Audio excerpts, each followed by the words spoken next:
Capítulo 8. El árbol de los espíritus de fuego. El tronco, desequilibrado por el peso de Naila, hundió sus raíces en el agua. La jovencita que se había tomado de ella comprendió instantáneamente que debía librarse de su apoyo para poder llegar a la superficie. Pero la rápida corriente le había soltado los cabellos y estos, al enredarse en las raíces, hicieron la lucha tan difícil que Naila, durante unos pocos y desesperados segundos, casi cedió al terror. Luchó por librarse de la masa de raíces y tiró hacia un lado y otro. Al hacerlo, se arrancó algunos mechones. Se abrazó al áspero tronco, poniendo en juego cada músculo y todo el conocimiento que tenía acerca del agua. Finalmente, logró librarse y mantener la cabeza sobre la superficie. Aspiró el aire a pleno pulmón, mientras permanecía aferrada aún al tronco. Cuando se recobró un poco, se afirmó en la parte superior del árbol flotante. Se estaba acercando la noche, y Naila vio que ya había doblado la curva del río más inmediata a su aldea. No había ninguna canoa a la vista. A sus oídos llegaba el rumor del río, pero no se percibía ninguna voz, ningún sonido que denunciara la presencia de seres humanos. Naila comprendió que debía mantenerse aferrada al tronco si no quería ser arrastrada por la crecida corriente. Luchó y se esforzó hasta que pudo echarse atravesada sobre el tronco y descansar en esa posición durante unos momentos. El tronco todavía flotaba cerca de la costa, pero las aguas lo arrastraban con tanta rapidez y tanta violencia que era vano todo esfuerzo para dominarlo. Naila pensó zambullirse y nadar hacia la orilla.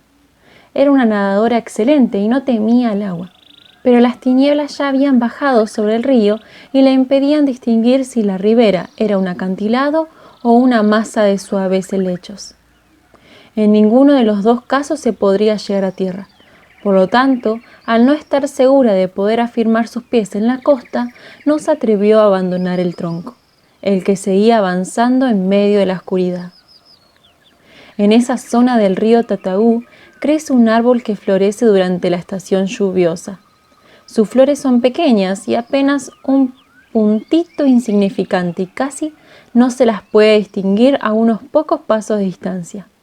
Sin embargo, esos capullitos atraen a las luciérnagas que abundan en dicha región. Cuando la noche desciende sobre la selva, esos árboles destellan con millones de lucecitas titilantes. Naila conocía esos árboles luminosos. Los había visto a menudo cuando cruzaba el río en la canoa de su padre. Como todos los Dayaks, los temía terriblemente porque atraía incontable número de minúsculos espíritus de fuego. El tronco flotante, con su única pasajera, ya había doblado 3 curvas del río. Naila levantó la vista y vio uno de esos árboles luminosos, cuyas ramas pendían sobre las aguas. Las luces danzantes brillaban débilmente en la oscuridad. Calculó la distancia y observó la dirección que llevaba su tronco. Se dio cuenta de que pasaría precisamente debajo de aquel árbol. Su corazón latió desordenadamente. ¿Se atrevería a tocar ese árbol habitado por espíritus? Solo le quedaba un instante para decidirse. El enorme tronco llegó hasta las brillantes ramas y arrancó algunos vástagos y varias ramitas. Luego siguió río abajo, pero Naila ya no se encontraba sobre él. Tomándose las ramas más delgadas que se hundieron en la creciente corriente, trepó como lo hacen los monos y se acomodó en una bifurcación del tronco. Su presencia causó gran inquietud a los pequeños espíritus de fuego, pero Naila no les hizo caso. «¡Estoy a salvo! ¡A salvo!», exclamó en alta voz, e inmediatamente le pareció que las palabras del canto de Puyí le llegaban en medio de la oscuridad. «Dios está conmigo en todas partes. Estoy seguro, siempre seguro». Con ese sentimiento en mente, se apoyó en las ramas y descansó mientras el río seguía rugiendo debajo de ella. Mientras reposaba, su mente construyó las escenas de la fiesta. Pensó en la mano herida de Sawa, en la inesperada visita de Puyi. En esa ocasión, el maestro declaró que había ido a la aldea llamado por los tambores de Dios. Un nuevo pensamiento conmovió entonces a la niña. En tal caso, ese Dios debía hallarse en todas partes y estar enterado de todas las cosas. Nadie puede huir de su presencia. Comenzó a lloviznar suavemente. No hacía frío, pero de todas maneras aquel lugar no era cómodo. Durante toda esa larga y húmeda noche, dio vueltas y más vueltas tratando de hallar una posición adecuada para poder descansar. La mañana, gris aún, la encontró pegada a las ramas del árbol de los espíritus de fuego. Pero después dejó de llover y salió un sol resplandeciente y hermoso sobre la selva mojada y sobre el furibundo río. Naila pensó que, indudablemente, alguien iba a venir y la hallaría allí. Miró a su alrededor y vio que ese lugar le resultaba conocido. Cerca de la orilla había una meseta alta que no pudieron cubrir las aguas de la inundación. La reconoció como el claro, ahora abandonado, en el que Malik, el brujo, había sembrado arroz en la estación anterior.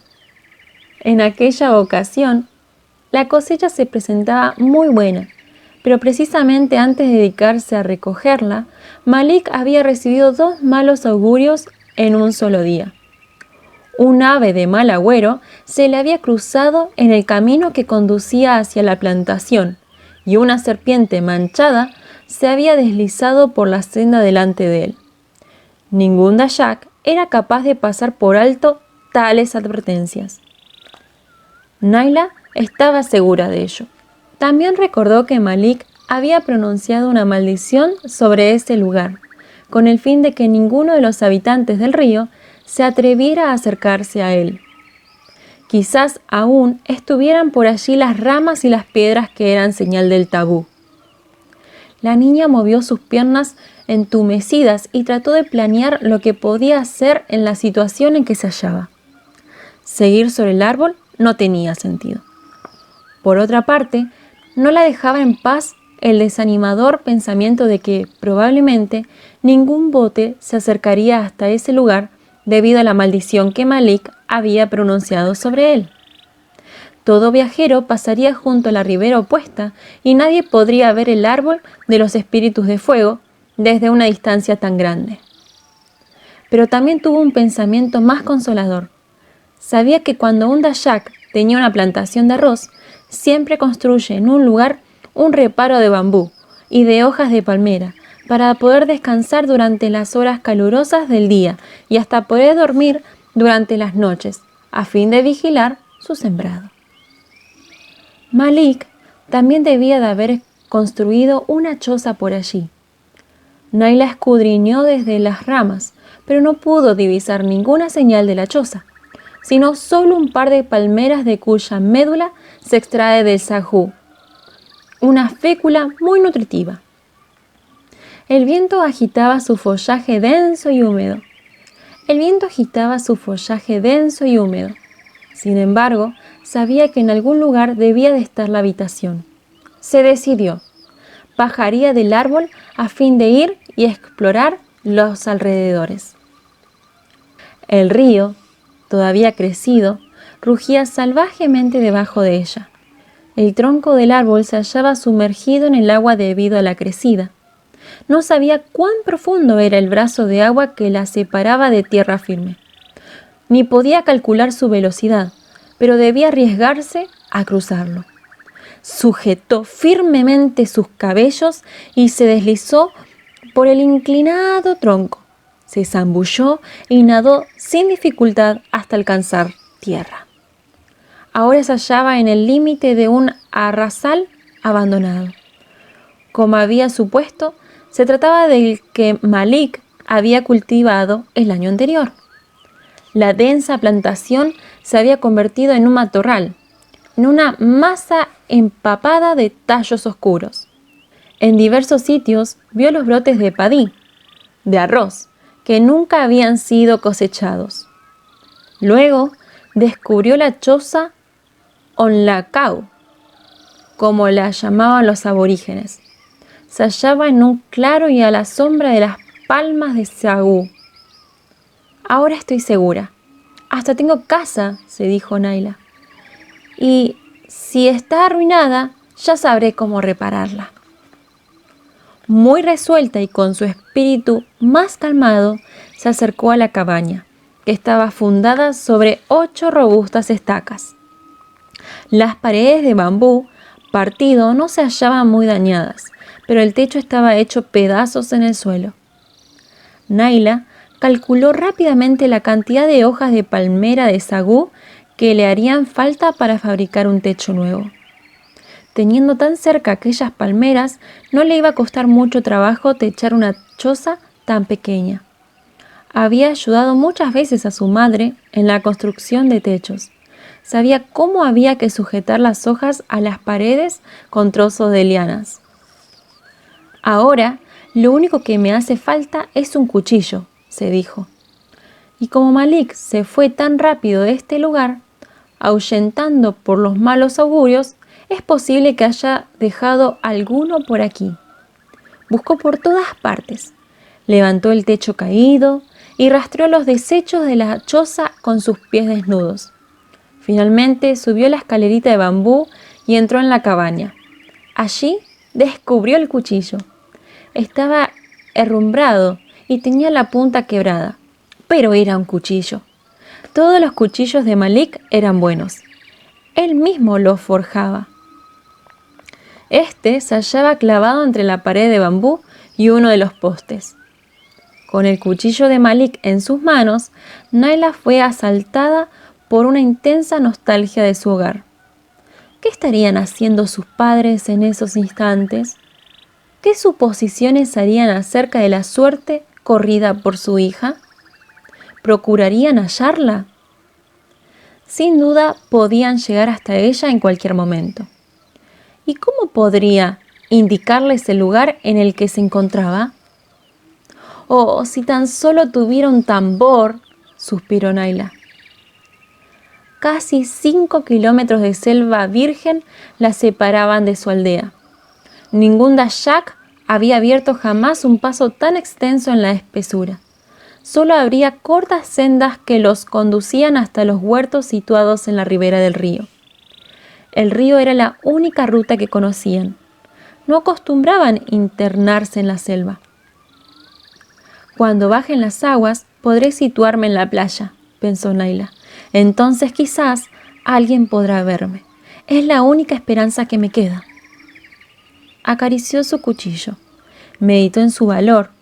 Con esa arma podría vivir varios días en la soledad del claro.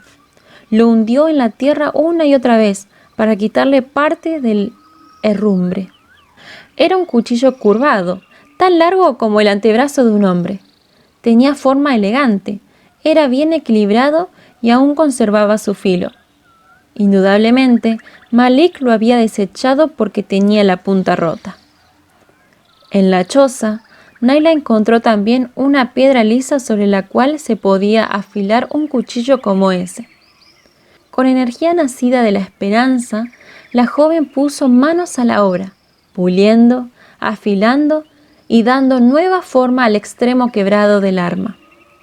Mientras llegaba a sus oídos el áspero sonido producido por el cuchillo frotando contra la piedra, se dio nuevamente al sentimiento de su afligente soledad.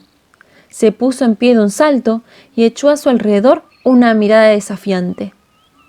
«Si los espíritus buenos me ayudan», exclamó en medio de la solitaria floresta, «pediré a mi padre, el gran jefe Ladaj, que les presente ricas ofrendas». Pero después de formular esa promesa, cuando se sentó nuevamente junto a la piedra de afilar, sintió una extraña debilidad y la convicción de que había hecho algo malo. Una vez más recordó el canto de Puyi. Dios está conmigo en todas partes. Estoy seguro, siempre seguro. La selva no estaba vacía. Dios estaba allí. Dios estaba en todas partes y debía ser más grande que todos los espíritus. ¿No le había dicho Puyi que Dios era el autor de todas las cosas? Entonces, no debía dirigirse a los espíritus, sino a Dios. Con el cuchillo afilado entre las manos, Naila alzó sus ojos al cielo lleno de sol y exclamó: «Oh, Dios, tú que estás en todas partes, yo creo en ti, te necesito, enséñame cómo debo mostrarte mi gratitud». Entonces le pareció que un velo de protección se tendía entre ella y los peligros de la selva. Se sintió inundada de valor y comenzó a cortar hojas de palmera cantando el himno que había aprendido de Puyi. Ahora, el canto de las aves silvestres, el parloteo de los monos y el zumbido de los insectos le parecían más amistosos. Pronto encontró las fibras que le hacían falta para coser las hojas de palmera. Sujetó las hojas y las cosió de modo que la parte más gruesa y dura de las nervaduras formara la cumbrera del techo, y las hojas dobladas y apretadas, una contra la otra, quedaran formando un largo fleco hasta tocar las paredes. Como no encontró lianas, empleó ciertas raíces largas y flexibles con el propósito de ajustar el techo de hojas a las paredes. Sus dedos, hábiles, habían acabado de techar la mitad de la chocita cuando vio que el sol se estaba poniendo. Entonces se dio cuenta de que tenía hambre. Se sentó en la escalerita de la cabaña y pensó qué iba a comer. Sabía que el sagú era un alimento nutritivo, pero lo detestaba. Ya tendría tiempo de comerlo cuando se le acabaran otras posibilidades. Cerca de la choza crecía un grupo de bananos, pero la fruta aún estaba verde. Solo un elemento le ofrecía esperanza de hallar alimento aceptable: el deteriorado tocón de una palma de areca. Pero el sol ya se estaba poniendo y Naila se sentía muy cansada y no tenía voluntad para hacer nada más. En la choza encontró unas esteras viejas enrolladas. Las más externas estaban húmedas y enmohecidas, pero la del centro se podía usar. Naila la extendió sobre el piso de la choza, debajo de la parte techada, y se acostó para descansar. Las contingencias de la noche anterior la habían fatigado. No estaba acostumbrada a cubrirse con mantas. Por lo tanto, no las extrañaba, y los mosquitos no la molestaban. Y pronto se durmió. Al día siguiente, despertó temprano, y su primer pensamiento fue de gratitud porque durante la noche no había llovido. Se quedó acostada largo rato sobre la estera mientras pensaba en su padre. ¿Qué iba a hacer él en ese nuevo día? ¿Vendría a buscarla? Naila se incorporó movida por un repentino temor. ¿Y si su padre pensaba que se la había llevado el cocodrilo blanco? Entonces ni siquiera intentaría buscarla. Pero no, por supuesto que no. Su padre buscaría el cocodrilo blanco. A pesar de todo, este pensamiento desanimador no logró que Naila se olvidara de su estómago. Estaba hambrienta. No había comido nada desde la antevíspera, desde su lancau. Vio que entre los árboles, en dirección opuesta al río, destellaba el agua. Se abrió camino entre los matorrales y llegó hasta la orilla de un arroyito. Siguió su curvado lecho hasta que descubrió el punto en que desembocaba en el Tataú, formando un ángulo agudo. Trató de recordar el nombre del arroyo y lo logró. Los Dayak lo llamaban Batú, porque en su desembocadura hay una gran cantidad de piedras enormes. Y Batú, en su lengua, significa piedra. A pocos metros de la desembocadura del arroyo, encontró una roca chata, excelente para ser usada como lavadero. Sumergió en el agua y se frotó la piel con una piedra redonda y áspera. Luego lavó su corta pollerita, tejida a mano, golpeándola y fregándola contra la roca chata. Finalmente se vistió a pesar de que su ropa aún estaba mojada. Entonces, para poder observar el río, apartó con sus manos las ramas de los árboles que pendían sobre el agua. Precisamente en ese momento, entre las raíces de un gran árbol y en el lugar en el cual el arroyo desembocaba en el río, apareció lentamente una figura. ¡Era el cocodrilo blanco! Naila quedó petrificada. Parecía ser parte de la roca sobre la cual estaba de pie. Ni siquiera pestañeó, ni se apartó del apoyo que le brindaba las ramas. Se quedó expectante hasta que el cocodrilo penetró en la corriente del Tataú y desapareció de su vista. De modo que el gigante blanco vivía allí, en ese arroyo, y debía de tener su guarida debajo de sus riberas. Mientras caminaba hasta su choza, Naila pensaba, ¿sería verdad que el espíritu de la joven Kayán vive en ese cocodrilo? Una cosa era cierta, la presencia del sobrillo indicaba que nadie había podido cazarlo todavía, aunque muchos habitantes de su aldea lo debían de estar acechando. Naila tomó su cuchillo y comenzó a cortar el tocón de la palma de Areca. Era un tocón bastante grande. Malik debía de haber sido el que había cortado la palmera durante la época del cultivo del año anterior. El tocón estaba completamente podrido, de modo que no le costó voltearlo y menos aún partirlo a lo largo. Con un grito de alegría, se arrodilló junto a una de las mitades del tocón y comenzó a revolver la pulpa descompuesta con sus dedos. Enseguida extrajo una gran larva amarilla de unos 8 centímetros de largo y muy gruesa para su longitud. Este insecto hace las delicias de todo Dayax. Tragó varios bocados y luego, con un gran dominio propio, colocó la larva sobre un trozo de hoja de banano. Aunque tenía mucha hambre, Naila era una jovencita delicada y no se iba a atracar de alimento. Siguió desgarrando la pulpa descompuesta del tocón y muy pronto tuvo sobre la hoja de banano una docena de grandes larvas amarillas. Entonces cubrió con dichas hojas la otra mitad del tocón que aún no había explorado y la sujetó con piedras. Ascendió la escalerita que conducía a su choza y se sentó en el peldaño más alto. En sus manos tenía el delicioso desayuno que le había proporcionado el tocón de la palmera. Fue comiendo las larvas una a una.